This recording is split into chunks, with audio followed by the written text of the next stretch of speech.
If you are watching this podcast, that means you're on YouTube. That you may see a new background for me, Mark.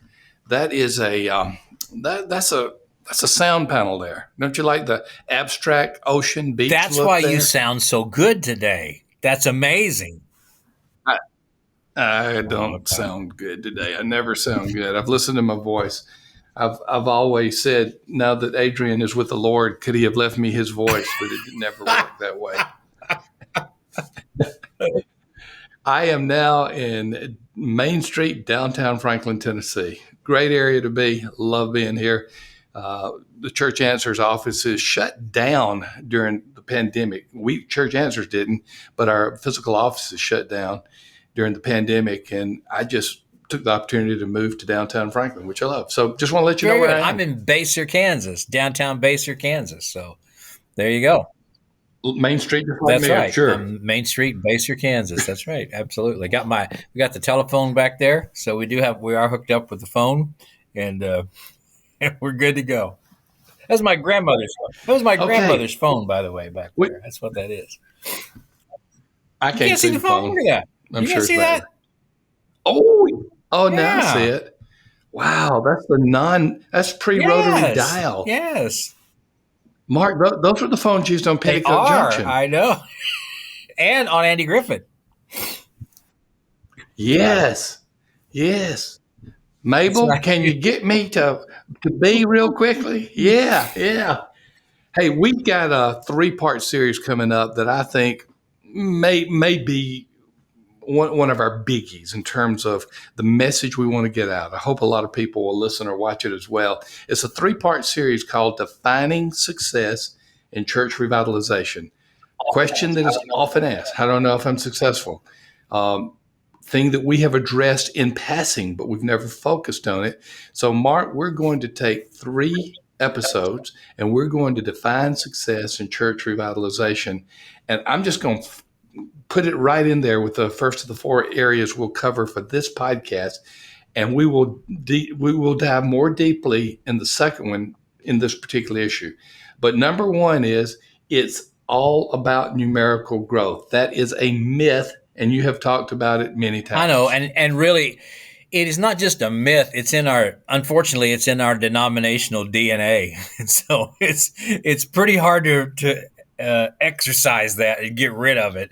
And they just be real simple about it. If a guy goes to a church, even if it's 25 or 30 people, and in a year it doubles in size, right? Goes to 60 people, or he goes to a church of 100 and in a few years it's 300. It's almost a given that he's considered a success, not only by his people who say, hey, look, our church is big and people are coming, but by his peers and everybody else. Meanwhile, it's altogether possible that growth is not healthy growth, and it could be all kinds of other things going on there. At the same time, you could have a guy really just trying to stop the bleeding in a church and stop the decline and taking care of some major systemic problems in a church. And so for him, numerical growth is going to be quite a ways down the road, but he's doing a great job in revitalization. And so we just have to really push back on the simplistic idea that numerical growth is the way you determine if a church is being revitalized or not. Look, Thom, I get pushed back on that all the time. Even when I say that, I still, people say, well, numbers matter. Every number is a person. They counted in the New Testament. They counted 3,000 souls on the day of Pentecost. They knew. But on the other hand, as I've said before, the Apostle Paul never asked Timothy, how many are you running?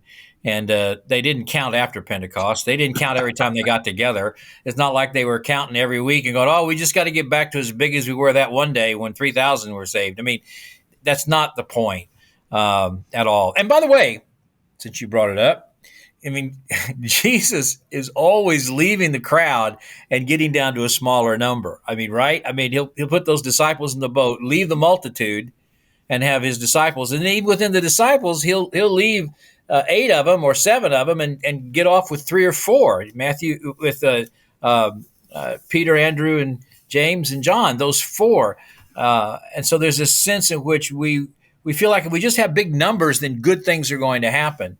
And the truth of the matter is, if you have the Holy Spirit. Mark, There are a couple of other things that are working. You talked about denominational measurements, absolutely. Then there's the historical church growth movement that very few people really know what that is. The movement founded by Donald McGavran in 1955.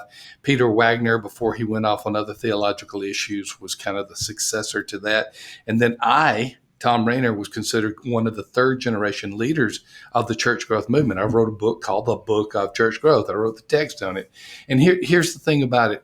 If you were to talk to Donald McGavran, he's with the Lord now. I only had one conversation with him, so I cannot say I know him well.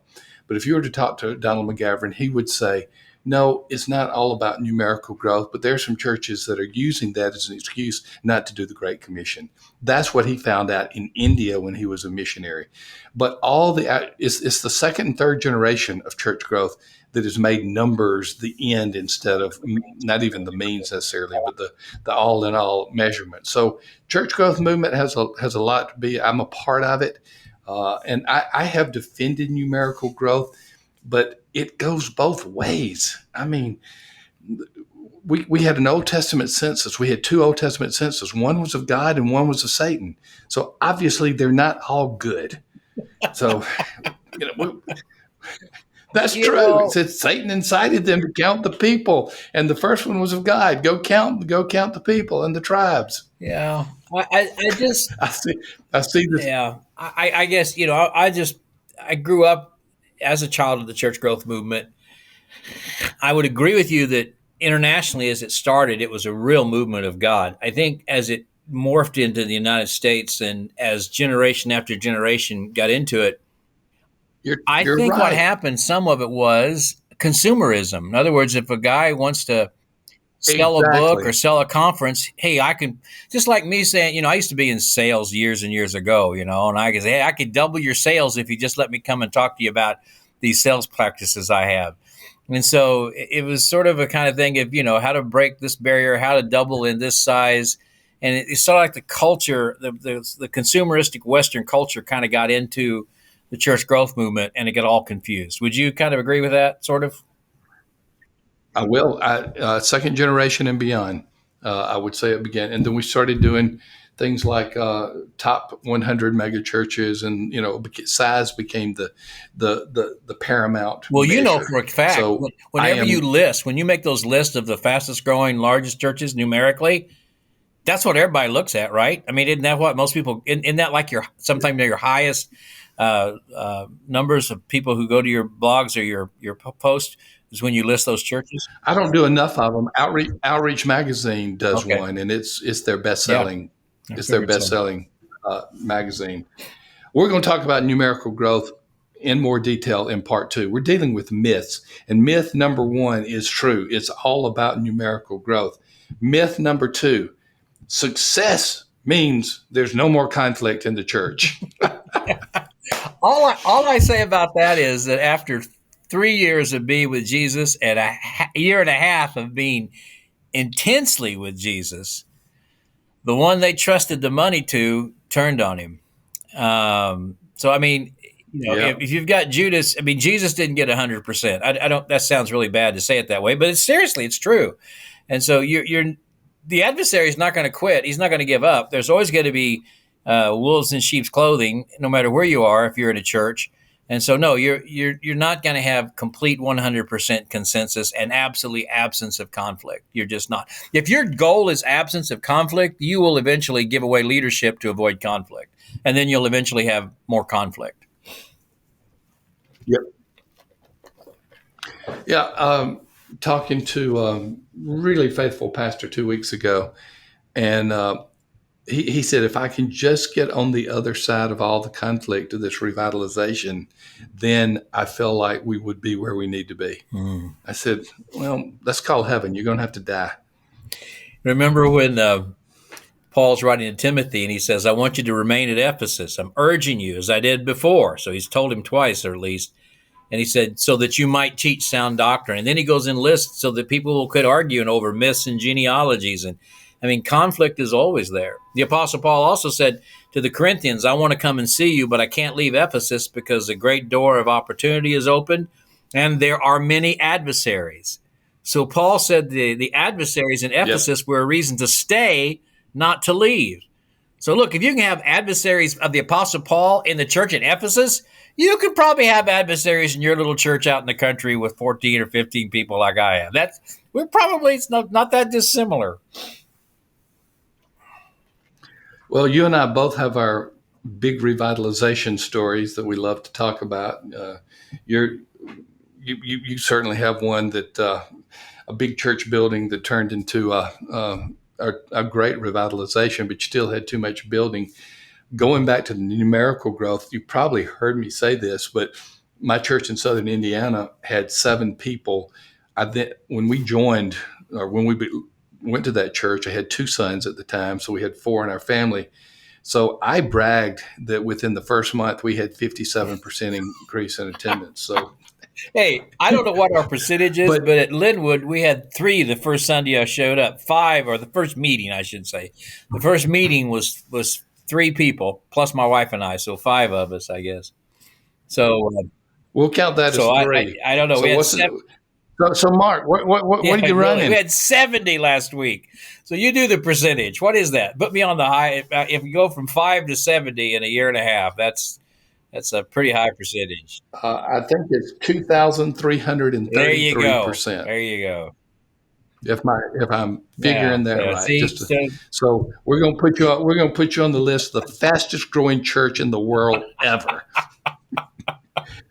And that's all. That's the first myth. That's all that really matters, isn't it? Just how fast you're growing. That's the true measure of success. We are going through a 3-part series, Mark Clifton and I, called Defining Success in Church Revitalization. The first part is 4 myths of church revitalization success. Myth number 1 is all about numerical growth. We're going to dive into that more deeply in part 2. The second one, success is evident when conflict stops. The realization is if a church is getting healthier, it is changing. If a church is changing, then there's going to be Absolutely. conflict one way or the other. And that change is not limited to numerical growth. Here's another one. Success means, hey, it's easy to pay the bills now. We got plenty of money. You know, our good friend, we try to mention him at least every third podcast, Lyle Schaller, right? Our good. Oh, the late Lyle. The late Lyle Schaller. I need to start getting Donald McGavran in so we can really show our age. You go. These people have no idea. These millennials don't have any idea who we're talking about. Lyle Schaller. Donald McGavran. Lyle Schaller used to say, among other things, that money was the death wheeze of a church. If the church had lots of money and didn't have to worry about the future in money, that was not a good sign. It was a sign they weren't doing what they should be doing, or they wouldn't be hoarding money. And the reality of it is there are a lot of dying churches that they worry about paying the bills, but they don't have to because they got money in the bank, right? I mean, I know this. I work with dying churches. And so and their mission becomes to pay the bills. They exist to pay the bills. That's exactly right. And that becomes their primary focus. And so they just guard that money and they take good care of it. When I went to this church I'm at now, Linwood, Kansas, again, down to 3 remaining members. All the bills were paid. Everything was paid off. I had $30,000 in the bank. They didn't just. Wow. I mean, that's that's not nothing. But I mean, I'm talking about you get a church that's at the point of closure, and they still why didn't they spend that money in the last year trying to minister to somebody or try to do some outreach or something? But they held on to that, right? And so I think the idea is that when a church is living by faith and giving away resources and being generous in missions and generous in evangelism and generous in benevolence, and you're growing, then money's always going to be sort of uncertain, but the resources, the Lord will provide them. And so, yeah, the idea that if we can ever get to a place we don't have to worry about money, that's not a degree of success. Success is a place where you don't worry about money because you're confident you're doing what Jesus wants you to do and you're confident he'll provide it. That's success. As long as you try to hold on to it yourself and manage it, you're always going to worry about it. But you got to get to the place that you have faith that you're doing what Jesus wants you to do with his church and he will fund it. Mark, our team recently completed a consultation with the church in Texas. So by saying that, I've limited it to about 50,000 churches. So I'm in no, I'm, I'm in no danger of revealing the place. But I showed them, our team showed them where at their current rate of attrition and addition, that they will be at zero in 7 years. We also showed them that they would have a little over $2 million left. So that's just that was just taking the present expenditures and revenue and extrapolating it, even with the decline in the number of people, and bringing down the number of people. They would have a wealthy church with no people in it. So that can Again, happen. one more Lyle Schaller quote. The church in North America I love the Lyle. church in North America is dying in a velvet coffin. So we Woo! we we're comfortable He up was to the so point good. of our death. Yep. I know that one of Lyle's goals was to hit 100 in number of books published. I think he got into the 90s. I don't think he quite made it when he got sick, but I mean, 90s bragging rights. 90's pretty good. That's pretty good. I've had several of them. I think some of my boys have probably taken most of them. We're doing a 3-part series, Defining Success in Church Revitalization. This is part 1, 4 myths of church revitalization and success. Myth number 1 is all about numerical success, numerical growth. Myth number 2, success is evident when conflict stops. Myth number 3, success means that it's easy to pay the bills. Number 4, the pastor will know when revitalization is a success. The realization is, I talked to a pastor this week who did not know how successful he was. It's not always apparent when you're in the weeds. I have personal Right? experience. I have personal experience with this. My father was a gifted pastor, and he never thought he was doing what he ought. He always questioned in many ways. I ought to be doing more. The church ought to be doing better. We ought to be reaching more people. He was never at a point where he would sit back and go, "Man, we have achieved it. We have arrived." And I've seen that in other men who are truly driven by a passion to see people come to Christ and see disciples made. You never get to that point to where you feel like, okay, we can just rest now or we can coast now. You always feel like, and the ones that are resting and coasting are the ones who sometimes have just given up and said, well, it just can't be done here. This is too hard of a field. We're just going to take care of the ones we have. So, yeah, I think it's just opposite. I think the sense of a church is truly being revitalized. The pastor, the leaders are never content and say, okay, we've been revitalized now. We can move on to something else. There's that passion to always keep doing more for the gospel. Well, this is not a Schallerism. Unfortunately, it's a Raynerism. Healthy church leaders have a holy discontent. Yeah. It's a discontent that is given to them by God that keeps pushing them to be Great Commission, Great Commandment leaders. They have that holy discontent. Discontent does not mean that you're not settled in God, you're not at peace with God. A discontent just means you know that there is a field to be reached. Right. I mean, what did Jesus say? He didn't say, I hope we can get some prospects to find. He said, no, the fields are white. There are many people there. Pray for harvesters to go into the field. What he said is the work is never done. We need more people in the field.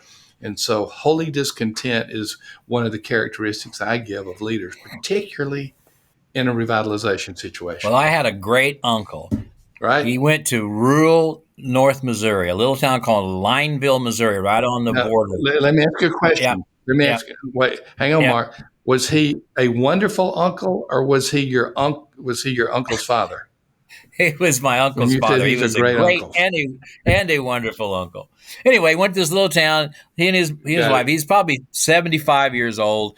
Pastored all of his life, and this little church was struggling. He went, and it just exploded with growth, right? I mean, in fact, back in the day, it was like 20, 30 years ago, the Missouri Baptist Convention, their state paper did a front page article on him and how this little dying church out in the middle of nowhere was growing with this 75-year-old pastor. But he still knew. Listen to this. Talk about the discontent. And there he was, in his 70s on the front page of the Missouri Baptist State paper. And he still knew there were children in that county that didn't know Jesus and weren't going to church. Now, I don't recommend you do this anymore, but it worked back then. he he and my great aunt would get in the car, go to the school, right? And as school let out, they would follow the buses home and see how many kids got off at each house and approximately how old they were. And then that told him and his wife when they go to visit to go to the houses that have children and how many. And that's how, I mean, that I'll never forget that. I got this picture in my mind of them following this. I don't recommend you do that anymore, but that's discontent. All right. He didn't. No, I think you could be arrested for stalking these days. But he wanted to know where the children lived. Okay, fine. So I love that about him. He never quit, never stopped, never rested. Always more children to reach, always more lost people to visit, always more work to do. And he was one of the happiest men I ever knew. I love it. I love it. By the way, before we sign off on part one of this, your telephone, Yes, thank you. your That's telephone Sarah. Was it works. Sarah? It was Sarah on Andy Griffin, wasn't it? Yes, it was. Andy Griffith. Yes, I think so. Sarah. Will you get Yes. me Aunt B? Hey, Sarah, how are you? That's right. That was my grandmother's phone. She was actually she was a switchboard operator. Had it in her house, the little switchboard. That was her phone. So there you go. So, just to let you know, in case you heard anything, I don't know if it came across when I said, "Hey, Sarah, how are you?" Mm-hmm. Siri says, "I'm happy to be here," over the computer. By the way, I've been trying to share the gospel with Siri for several nights now. It's not getting anywhere. You should try that. See what happens. I don't think I will. Okay. Well, this is part one of Defining Success in Church Revitalization, the three-part series, 4 Myths of Church Revitalization Success. In reverse order, we said the pastor will know when the revitalization is a success. No. Revitalization success means it's easy to pay the bills. No. Success is evident when conflict stops. No. And then number one on this, success means it's numerical growth. No. These are all myths. We're going to dive more deeply into myth number one as we go into part two, why numerical growth is not always the best indicator of success. So stand by for that. And if you're ready to go to the next series, stand by with us when we release it.